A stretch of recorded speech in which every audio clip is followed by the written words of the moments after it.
Welcome to the third installment of the Malvika series.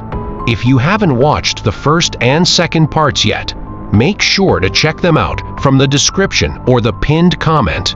Otherwise, you might not fully understand what's happening in this story, from beginning to end, from the surface to the depths.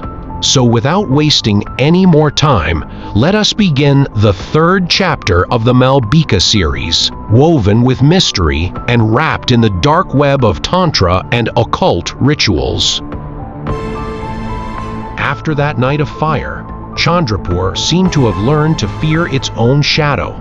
The burned walls of the zamindar mansion had hardened under layers of soot, yet the southern room, strangely, remained standing, blackened, cracked, but untouched. People said the fire had never entered that room. Others whispered that the fire had entered but could not find a way out.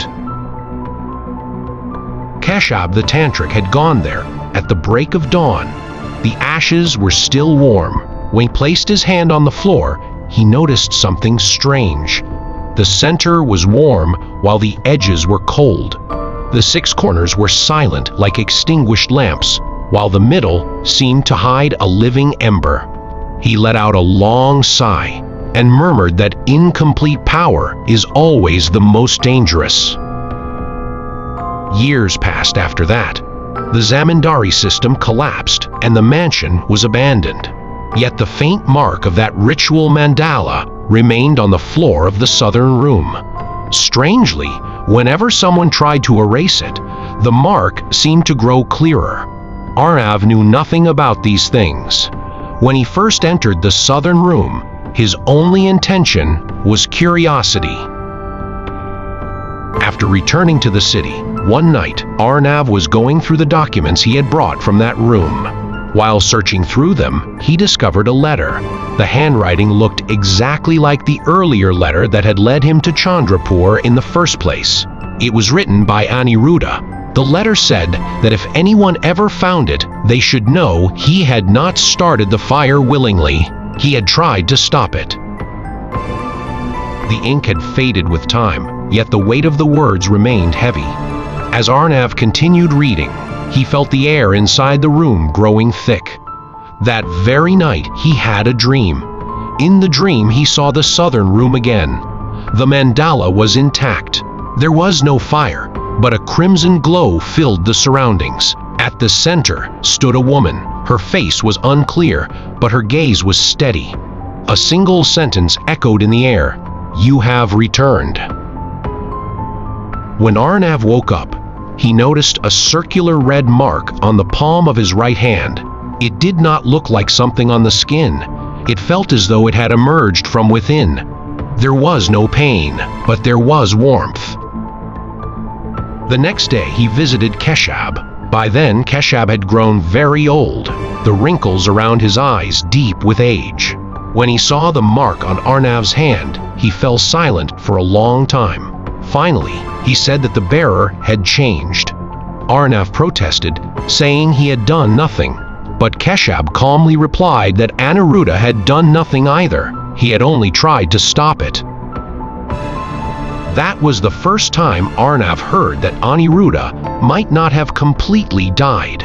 On the night of the fire, when Aniruddha broke the mandala and escaped, the final mantra had partially touched his body. Incomplete power cannot tolerate emptiness. It searches for a host. Aniruddha had become that host, but such a role is never permanent. Years later, in a distant city, someone had reportedly seen a strange man with unusually steady eyes and a shadow that seemed unnaturally light. That man disappeared in a single night.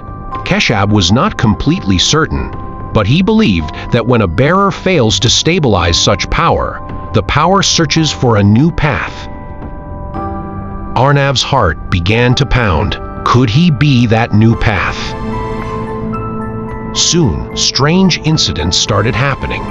At night, his reflection in the mirror moved a moment later than he did.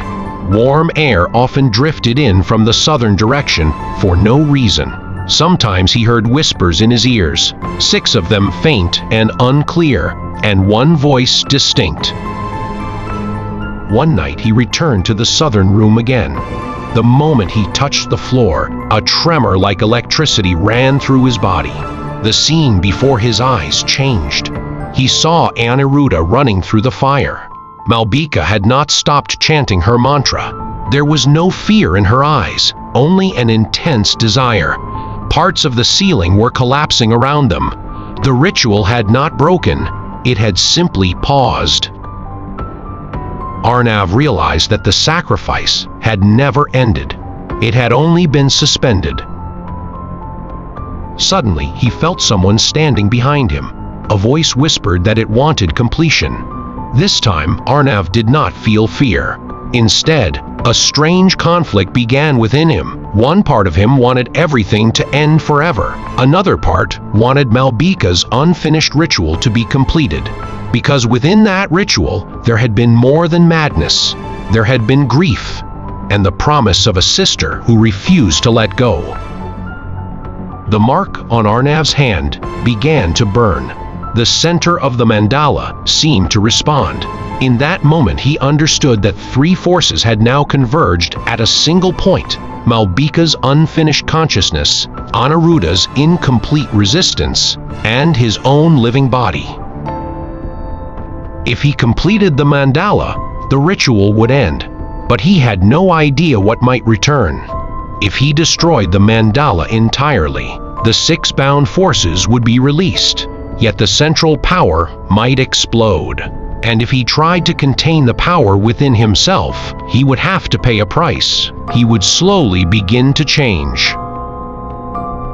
That night, Arnav stood in front of a mirror and looked into his own eyes. For a brief moment, a different light appeared there, as if his gaze had 2 layers. He whispered quietly that he would finish it, but which path he would choose, even he did not know. Outside the window of the southern room, the crimson glow slowly faded, as if something unseen was still waiting. And with that, we conclude the 3rd part of the Malvika series. We hope you are enjoying the series so far. If you liked it, don't forget to share your thoughts and support to keep us motivated. We will return again with the 4th installment of the series. Until then, stay with us.